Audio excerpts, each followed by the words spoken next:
since last week, now that you've hit the courts?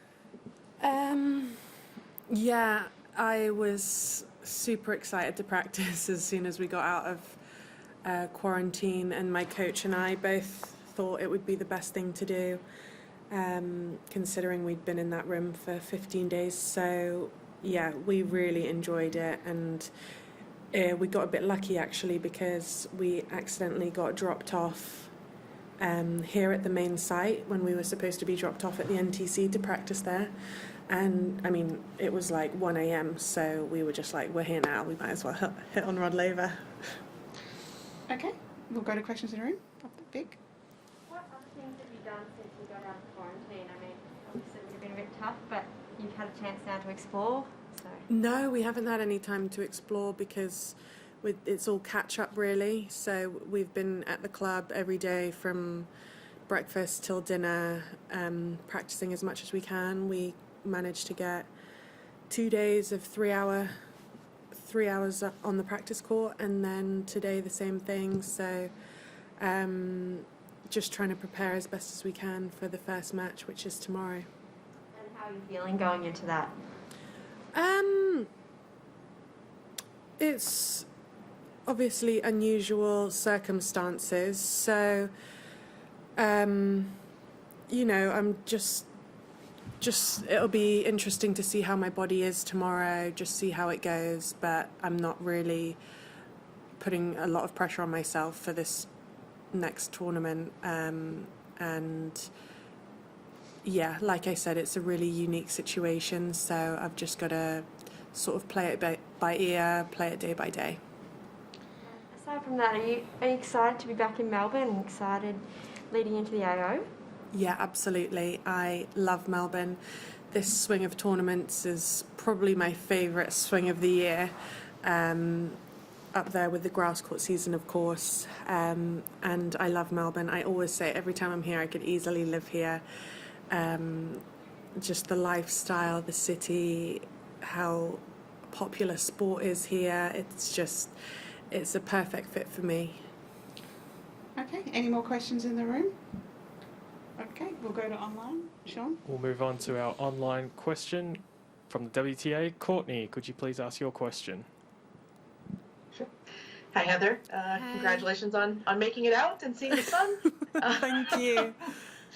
But I'm curious, just in terms of your experience for the 2 weeks, I mean, at what point did it just kind of settle in and you were able to just kind of, you know, go through the quarantine and get as prepped and mentally prepared to get out as you possibly could?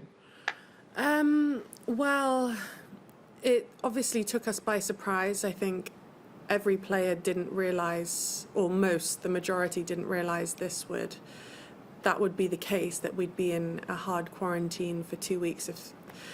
Anyway, so when we did find that out, I think it was maybe the third or fourth day, I was sure we'd stay for the 14 days and we wouldn't be let out, because I remember at home when I was younger, I used to watch these like Australian border control programs on TV, and they were always savage, so I knew that we were in there for the 14 days. So I accepted that pretty quickly. It was definitely tough. You know, I wouldn't say there was anything fun or easy about it. I just tried every day to be as positive as I could. I tried to exercise every day, which I did manage to do, bar day number 10, which was a killer for me. And yeah, I think the thing I just now, after coming out, I just appreciate all the small things, like fresh air, like space, things people you don't usually think of. But now when I'm sitting in the car, even if it's a bit cold outside, I have to have the windows open because I just feel like a bit claustrophobic. So the last few days we have been so happy, and I think that's just because we're just appreciating all the little things and enjoying just life. Yeah. Has there been anything that you've been able to do in the last 3 days, other than being at the courts, that you wouldn't necessarily be able to do if you were back in London? Honestly, no, we haven't. We've only been out, I think, 3 days, so we've had to just practice first thing and last thing in the day, take care of my body because I'm sore in a lot of places. So yeah, just been doing that and trying to prepare as best as I can for my match tomorrow. But in the next few weeks or so, I will really enjoy living a normal life here. It's not a bad city for that. No, exactly. Just curious how, as you said, you've been working a lot, doing a lot of practices and doing a lot of fitness work to kind of get ready for this week and obviously for the AO.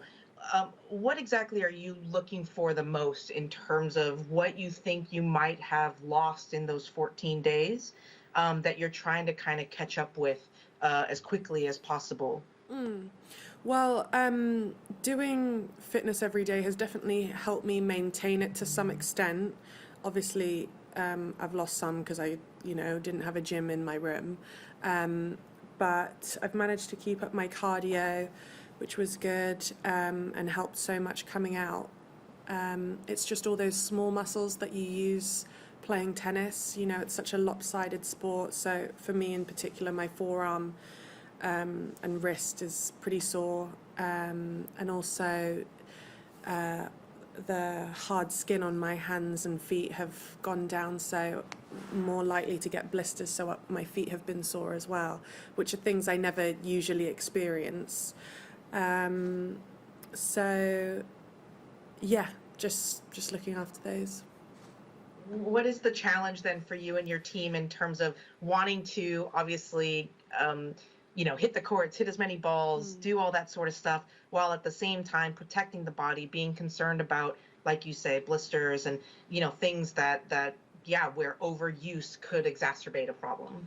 Yeah, that's been really important for us. We've been, it's hard to find that balance, getting that right, because we just want to practice as much as possible.